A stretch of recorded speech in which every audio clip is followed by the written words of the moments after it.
الحمد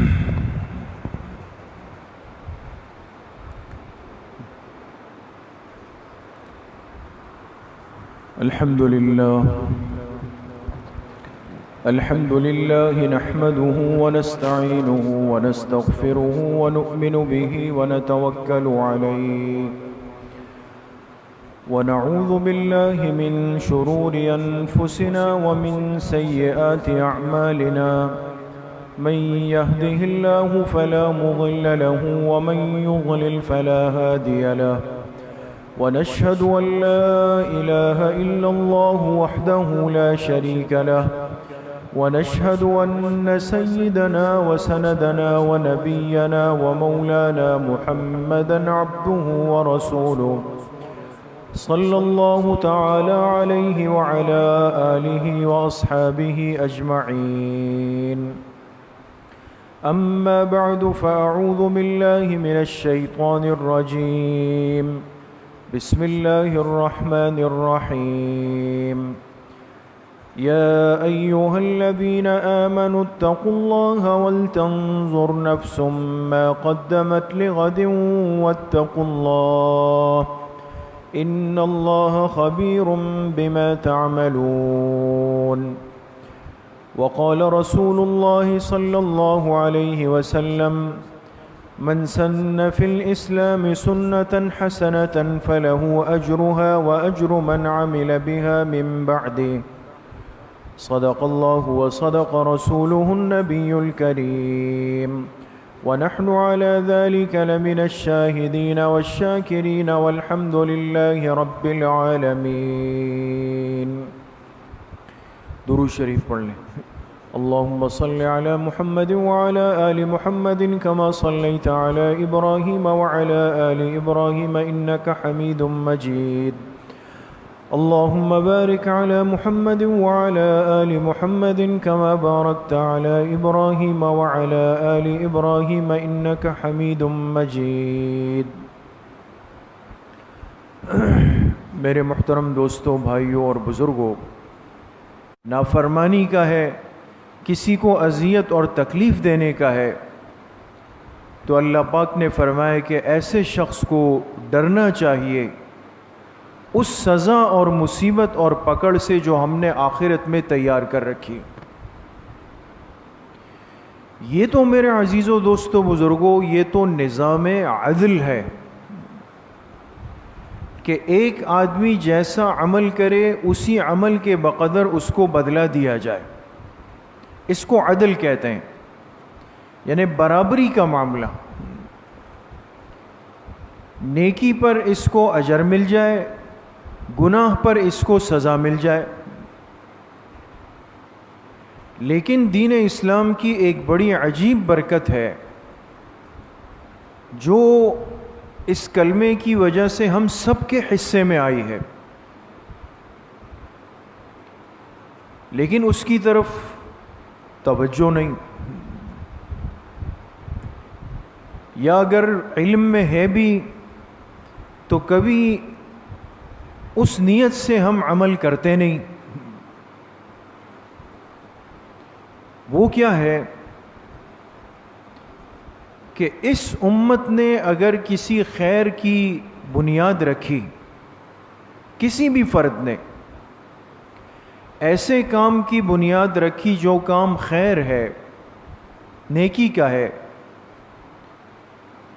تو اس شخص کے بعد اس کام کو جتنے لوگ بھی کریں گے ان سب کو تو اپنا اپنا اجر ملے گا، لیکن ان سب کرنے والوں کا اجر کس کو بھی ملے گا؟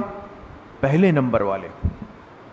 حالانکہ اس نے تو نہیں کیا، اس نے تو ایک مرتبہ کیا. ہاں، کمال یہ کیا کہ بنیاد ڈالنے والا تھا، ہمت کرنے والا یہ تھا، توجہ دلانے والا یہ تھا.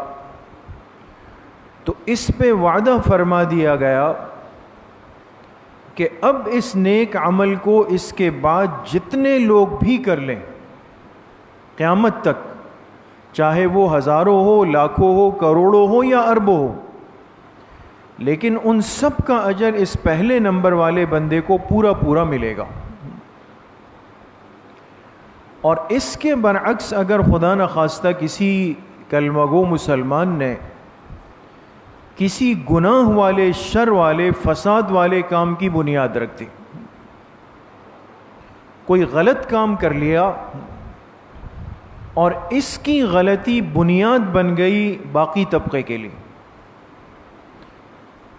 اس کی دیکھا دیکھی اس کام کو ہزاروں لوگوں نے کیا، لاکھوں نے کیا، اربوں نے کیا، تو فرمایا چونکہ اس نے اس امت میں، انسانیت میں، اس کائنات میں شر کی بنیاد رکھی ہے، لہذا آئندہ تمام اس کام کے کرنے والوں کو تو ان کی سزا ملے گی، لیکن اس پہلے نمبر والے کے نامہ اعمال میں بھی اس کا بوجھ ڈال دیا جائے گا۔ اب یہ ایک بہت بڑا اصول ہے دوستو، لیکن آج ہم اس سے مجموعی طور پہ غافل ہیں۔ کتنے کام اس دنیا میں آج ایسے ہیں جو خیر کے ہیں، میں اور آپ کر سکتے ہیں، کبھی کرنے کا موقع آ بھی جاتا ہے، ہم اس کی بنیاد ڈال سکتے ہیں، لیکن کوئی نہ کوئی انسانی وسوسہ، شیطانی وسوسہ، کوئی سوچ، کوئی فکر، وہ آ کر اس میں رکاوٹ ڈال دیتا ہے۔ تو ہم بحیثیت ایک مسلمان کے بنیاد بنے کس کے لیے؟ خیر کے لیے۔ شر کی بنیاد ہم نے نہیں بننا دوست۔ اس لیے حدیث پاک میں آتا ہے، حضرت جریر ابن عبداللہ بجلی رضی اللہ عنہ صحابی ہے، بہت بڑے درجے کے صحابی ہیں، اور اس صحابی کی ایک بڑی خصوصیت ہے کہ ان کو فرمایا گیا، ان کو لقب ملا یوسف ھذہ الامہ۔ آپ نے فرمایا، آپ علیہ الصلاۃ والسلام نے، کہ جریر ابن عبداللہ یہ میری امت کے یوسف ہیں۔ یوسف سے مراد حضرت یوسف علیہ السلام، اور یوسف علیہ الصلاۃ والسلام کی نمایاں خصوصیت کیا ہے؟ ان کا حسن ہے، ان کا حسن بے مثال ہے۔ تو جریر ابن عبداللہ رضی اللہ عنہ اتنے حسین تھے، اتنے جمیل تھے کہ ان کے چلنے کے وقت روایات کے اندر آتا ہے کہ جب یہ راستے میں چلتے تھے تو گھروں کی عورتیں ان کو پردے کے پیچھے سے چھپ چھپ کے دیکھا کرتی تھی، ایسے حسین تھے۔ اس لیے ایک موقع پر، ایک جہاد کے موقع پر، اب جیسے کسی لشکر کی، کسی جماعت کی تشکیل ہو رہی ہو کفر کے مقابلے میں، تو ایک جنگی اصول ہے، ایک فوجی اصول ہے جو آج تک دنیا میں ہے۔ آپ جانتے ہیں کہ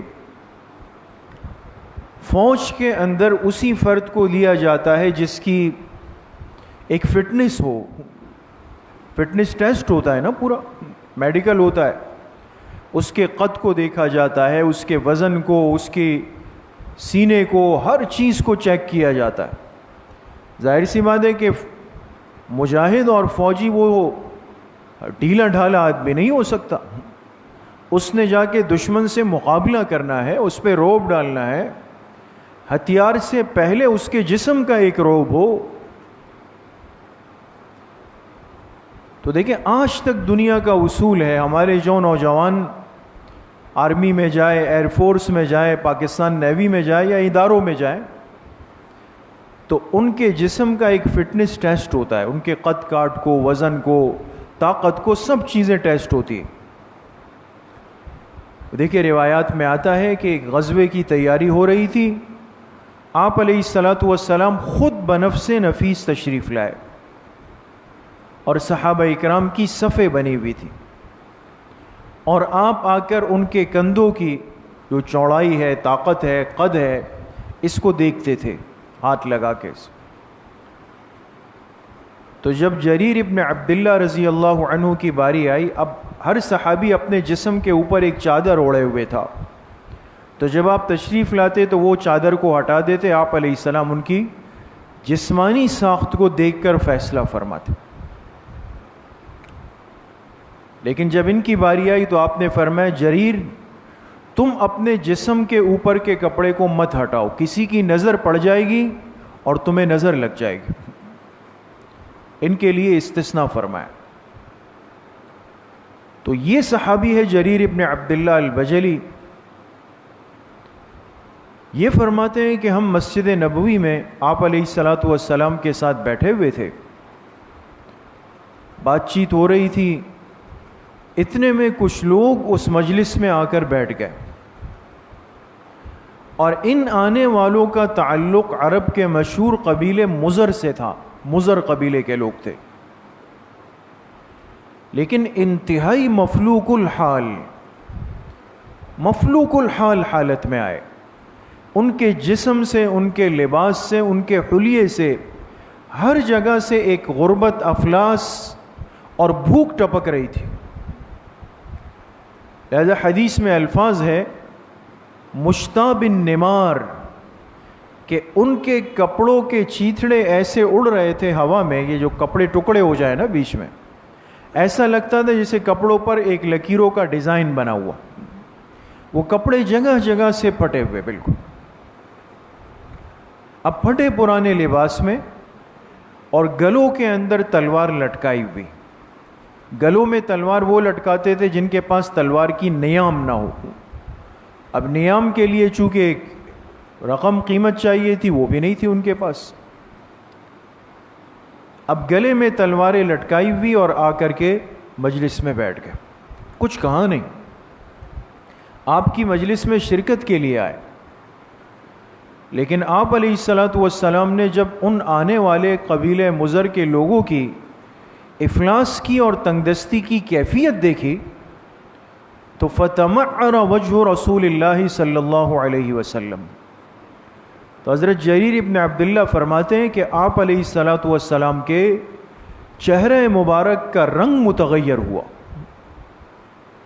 آپ کو ایک تکلیف محسوس ہوئی کہ یہ اس امت کے لوگ ہیں، ہمارے مسلمان ساتھی ہیں، اور ہم سب کے ہوتے ہوئے ان کی یہ حالت اور یہ کیفیت، کسی نے ان پر توجہ نہیں دی. تو آپ علیہ الصلاۃ والسلام پر یہ کیفیت بہت زیادہ گراں گزری، بوجھ آیا. یہ تو آج ہم اتنے دنیا پرستی میں، زر پرستی میں اور مادیت پرستی میں آگے جا چکے ہیں کہ اگر ہمارے سامنے ہمارا مسلمان بھائی تکلیف نہیں، وہ مر رہا ہو، اس کی جان لبوں پر آئی ہوئی ہو، تڑپ رہا ہو، تو یہ نہیں کہ کوئی اس کی مدد کے لیے آگے بڑھے یا اس کی خدمت کر لے، اس کے لیے سہارا بنے. اب تو نیا فتنہ ہے کہ پہلے اس کی منظر کشی ہوگی، ویڈیو بنائے اس کے، جی موبائل نکال کے.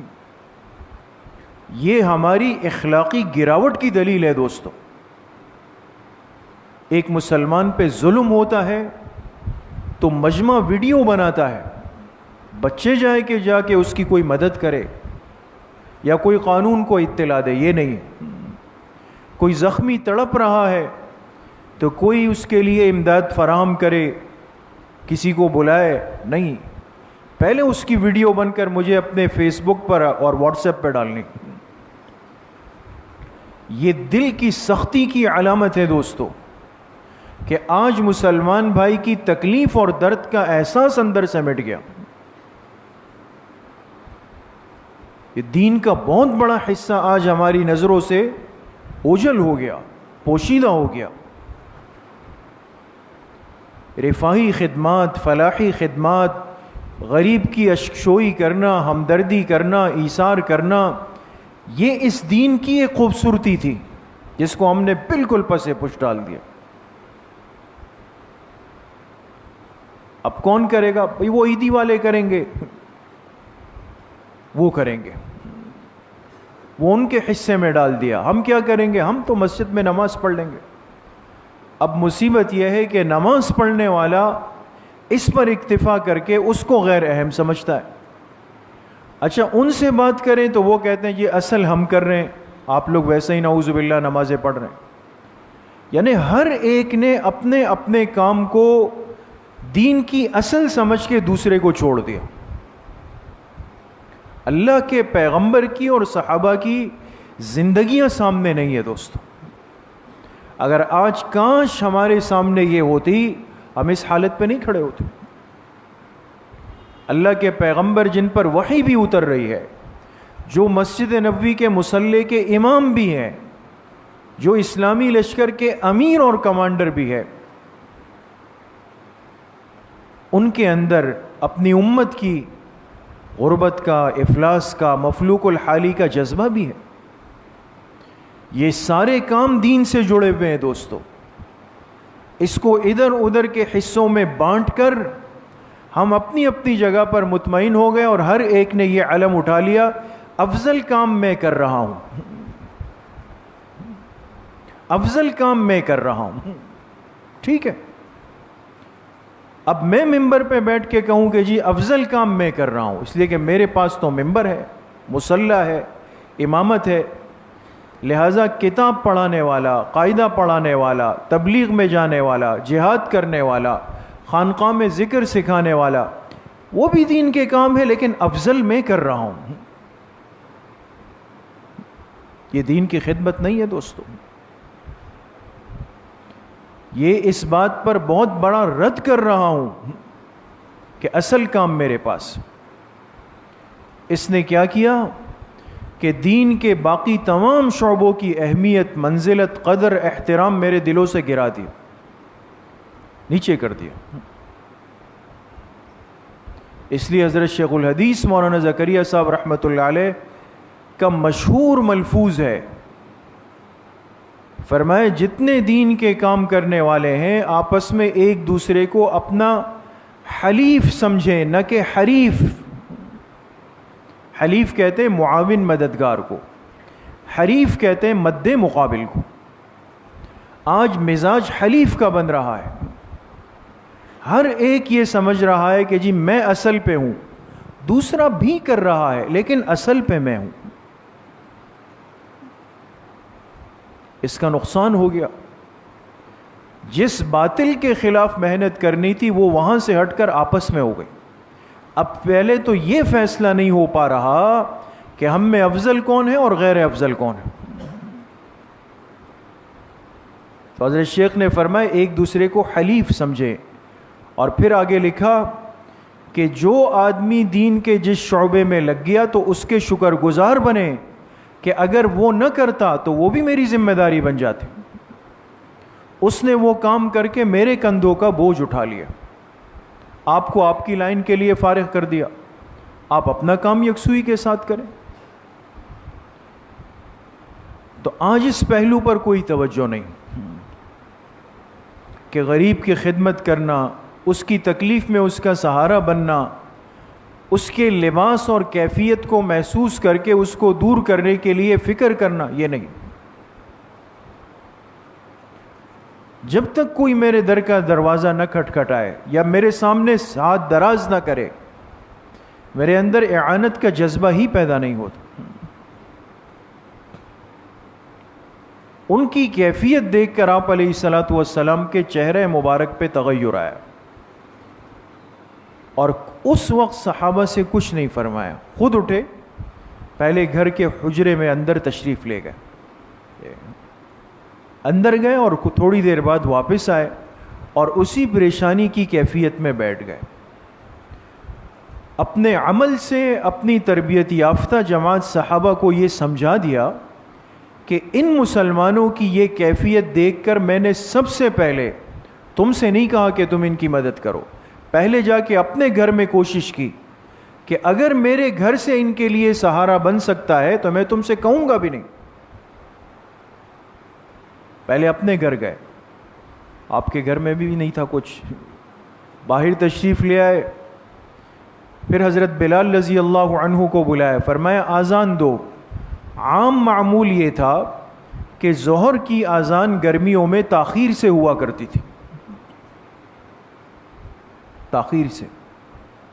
لیکن اس دن حضرت بلال رضی اللہ عنہ سے کیا فرمایا, وقت داخل ہو چکا تھا لیکن ابتدائی وقت تھا, فرمایا آذان دے دو. آذان دی، نماز کھڑی ہو گئی، نماز کے بعد ممبر پہ تشریف فرما ہو گئے،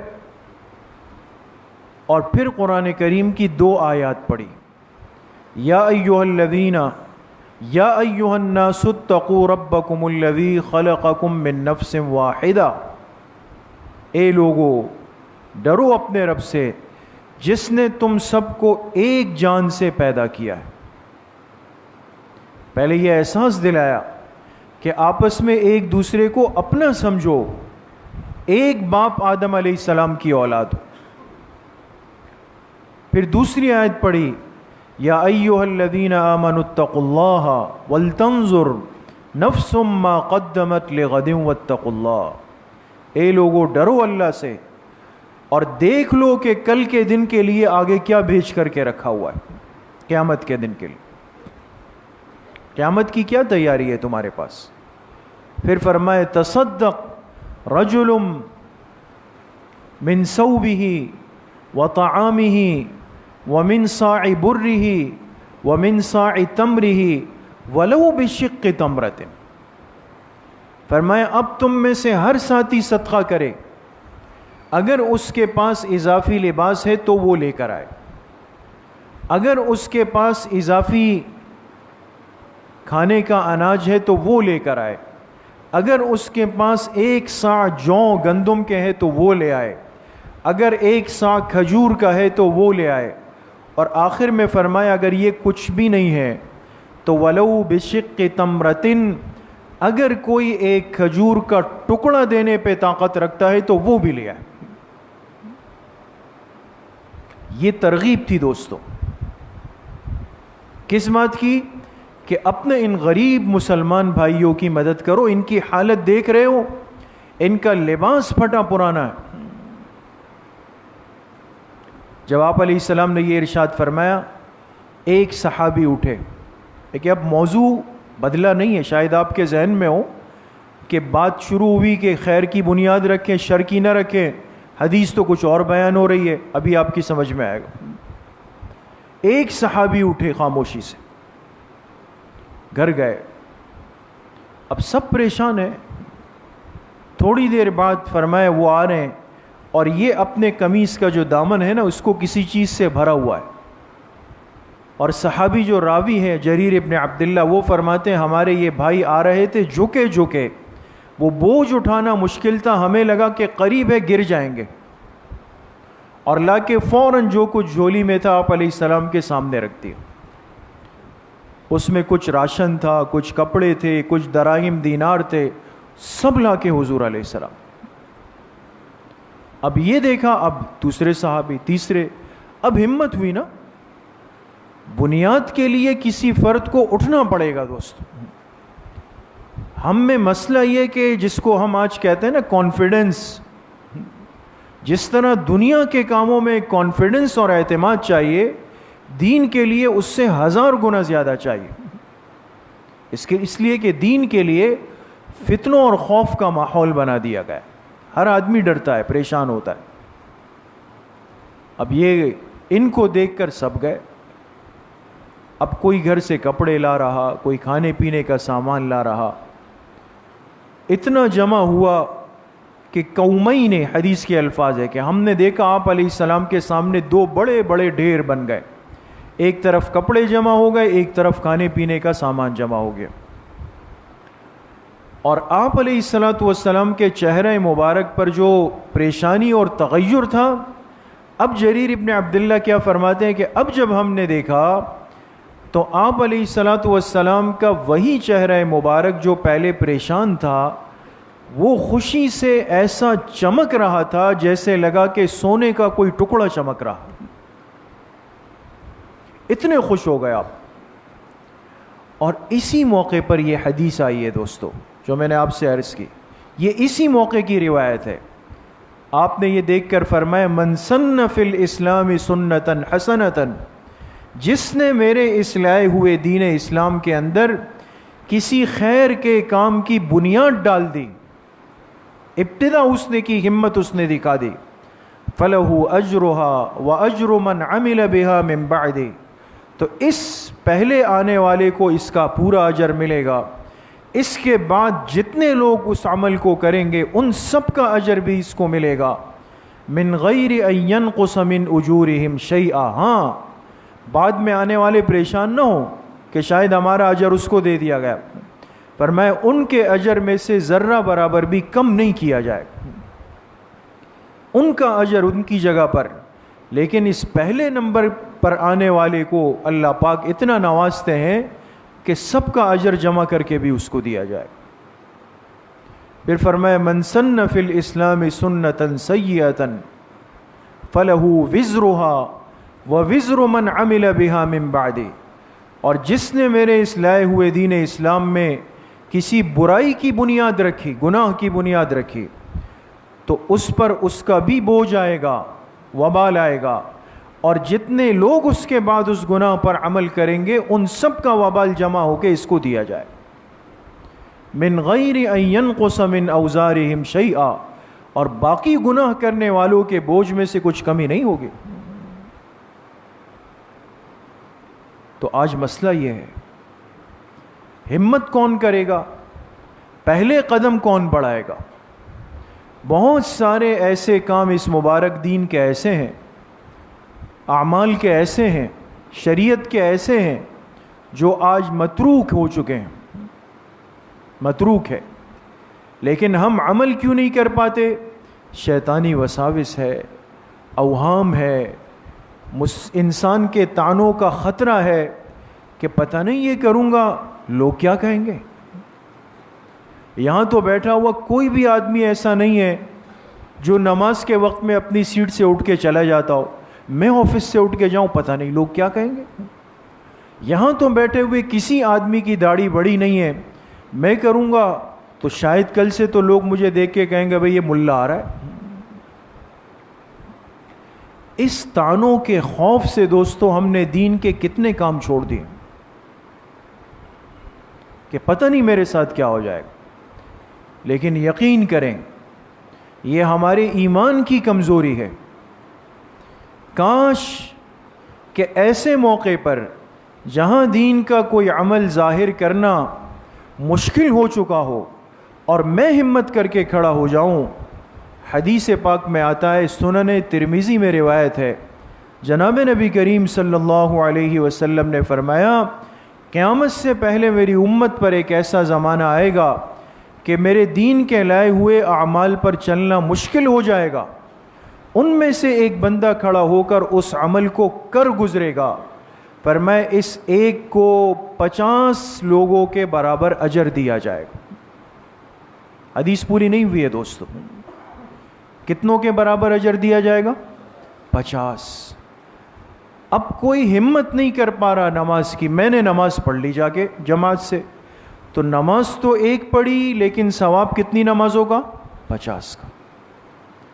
ایک صحابی کھڑے ہو گئے، یا رسول اللہ صلی اللہ علیہ وسلم، اس آدمی کو جو 50 کا ثواب ملے گا تو اس زمانے کے 50 لوگ یا آپ کے زمانے کے 50 لوگ؟ اصل بات یہ ہے دوستو، اس زمانے کے 50 لوگ، ظاہر سی بات ہے کہ میں اور آپ جس دور سے گزر رہے ہیں ہمارے ایمان اعمال کی کیا کیفیت ہے؟ ہم تو کمزوری کی طرف جا رہے ہیں۔ ایک صحابہ والا ایمان ہے، ایک اس دور کی امت کا ایمان ہے، دونوں میں کتنا بڑا فرق ہے۔ تو آپ علیہ السلام نے فرمایا نہیں، جس امتی نے ہمت کی اس کو 50 افراد کا ثواب ملے گا، اور 50 سے مراد وہ 50 جو تمہاری طرح کا ایمان رکھتے ہوں گے۔ اس لیے حکیم الامت حضرت مولانا اشرف علی تھانوی رحمۃ اللہ علیہ نے اس روایت کو نقل کر کے نیچے بڑا عجیب جملہ لکھا، فرمایا ساتھیوں ہمت کر لو، جہاں عمل کرنا مشکل ہو اس کی بنیاد ڈال دو، تم ایک نماز پڑھ لو گے تمہیں ابو بکر جیسے 50 آدمیوں کی نماز کا ثواب دے دیا جائے گا۔ اس امت کے سب سے بڑے ایمان والے نا، ان کے برابر۔ اس لیے میرے عزیزو دوستو بزرگوں، یہ تانے اور تانا دینے والے، ان چیزوں کی عمر لمبی نہیں ہے، یہ تو دنیا میں ختم۔ لیکن جس نے اللہ کے دین کے لیے برداشت کر لیے، کام کر لیا، آخرت میں جو اجر و انعام تیار ہے اس کو میں اور آپ اس دنیا میں سوچ بھی نہیں سکتے ہیں دوست۔ اس لیے ہمارا وجود جب تک اس دنیا میں ہے اس کو خیر کے لیے بنیاد بنائے، ہمارے وجود سے خیر کے کاموں کی بنیاد پڑے، شر کے کاموں کی بنیاد نہ پڑے۔ اللہ پاک مجھے بھی آپ سب کو صحیح عمل کی توفیق نصیب فرمائے۔ الحمدللہ رب العالمین، الصلاة والسلام علی سید الانبیاء والمرسلین سیدنا و مولانا محمد وآلہ واصحابہ اجمعین۔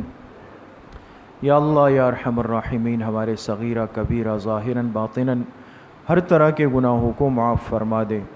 یا اللہ پوری امت کے گناہوں کو معاف فرما دے، اپنی رضا والی زندگی نصیب فرما دے، حضور علیہ الصلاۃ والسلام کی صحیح اور سچی محبت نصیب فرما دے، پوری زندگی اتباع سنت میں گزارنے کی توفیق نصیب فرما دے۔ جتنے بیمار گھروں میں ہے، اسپتالوں میں ہے، یا اللہ سب کو شفائے کامل عاجل نصیب فرما دے۔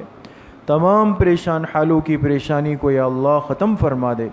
جتنے مرحومین مرحومات دنیا سے جا چکے ہیں سب کی مغفرت فرما دے، ہم سب کا خاتمہ بالایمان و بالخیر نصیب فرما دے۔ ہماری دعاؤں کو اپنے فضل و کرم سے، فضل و رحمت سے اپنی بارگاہ میں قبول و منظور فرما دے۔ وصلی اللہ وسلم علی نبینا محمد وآلہ واصحابہ اجمعین برحمتک۔